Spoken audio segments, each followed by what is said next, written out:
जिसके नाम का डंका पूरी दुनिया में बजता है, जिसका प्रोडक्ट पूरी दुनिया में मशहूर है, जिस टाटा कंपनी का नाम आज बच्चे बच्चे की जुबान पर है, उस टाटा कंपनी को बनाने वाले जमशेदजी टाटा की जिंदगी काफी दिलचस्प रही है। जिस वक्त अंग्रेज पूरी दुनिया पर राज कर रहे थे, भारत जब अंग्रेजों की दास्तां झेल रहा था, उस वक्त जमशेदजी टाटा ने पूरे देश को अपने पैरों पर खड़ा होना सिखा दिया।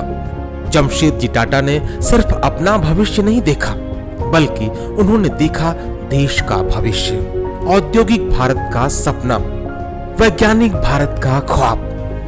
3 मार्च 1839 को गुजरात के साधारण पारसी परिवार में जन्मे जमशेदजी के पिता छोटे मोटे बिजनेसमैन थे।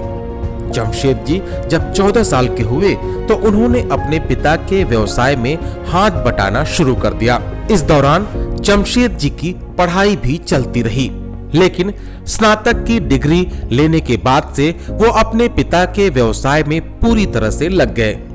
व्यापार के सिलसिले में जमशेदजी इंग्लैंड, अमेरिका, यूरोप और अन्य देशों की यात्राएं करते थे। इस दौरान उनका अनुभव बढ़ता गया।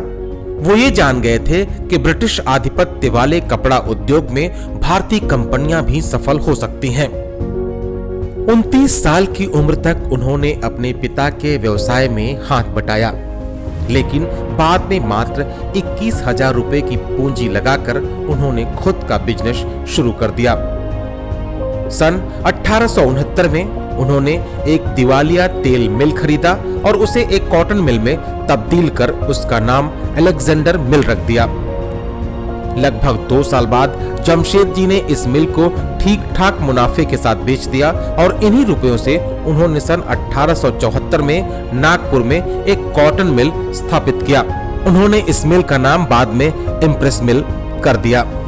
जमशेदजी टाटा के संबंध दादा भाई नौरोजी और फिरोज शाह मेहता जैसे कई राष्ट्रवादी और क्रांतिकारी नेताओं से थे। जमशेदजी टाटा ये मानते थे कि आर्थिक स्वतंत्रता ही राजनीतिक स्वतंत्रता का आधार है।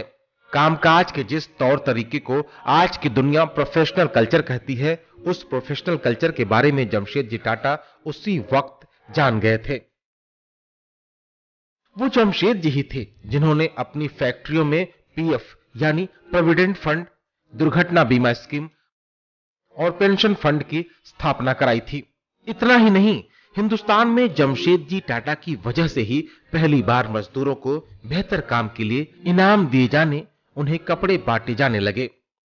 मजदूरों के लिए शौचालय और क्लिनिक के इंतजाम किए गए। मैनेजरों को ट्रेनिंग के लिए फंड दिए गए। जमशेदजी ही ऐसे पहले उद्योगपति थे जिन्होंने अपने कर्मचारियों के रहने के लिए आवास का इंतजाम किया था। झारखंड का जमशेदपुर इसका उदाहरण है। जमशेदजी जानते थे कि भारत में मेधा की कोई कमी नहीं है और यही वजह है कि उन्होंने तत्कालीन ब्रिटिश सरकार को इस बात के लिए राजी करने का प्रयास भी किया कि सिविल सर्विसेज की परीक्षा इंग्लैंड के साथ साथ हिंदुस्तान में भी होनी चाहिए। 1892 में उन्होंने उच्च शिक्षा के लिए प्रयास शुरू कर दिए। उन्होंने मेधावी छात्रों के लिए छात्रवृत्ति कोष की स्थापना की। बताया जाता है कि उस वक्त में सिविल सर्विस में जाने वाले कई छात्र टाटा की छात्रवृत्ति के जरिए ही अपनी उच्च शिक्षा हासिल कर रहे थे।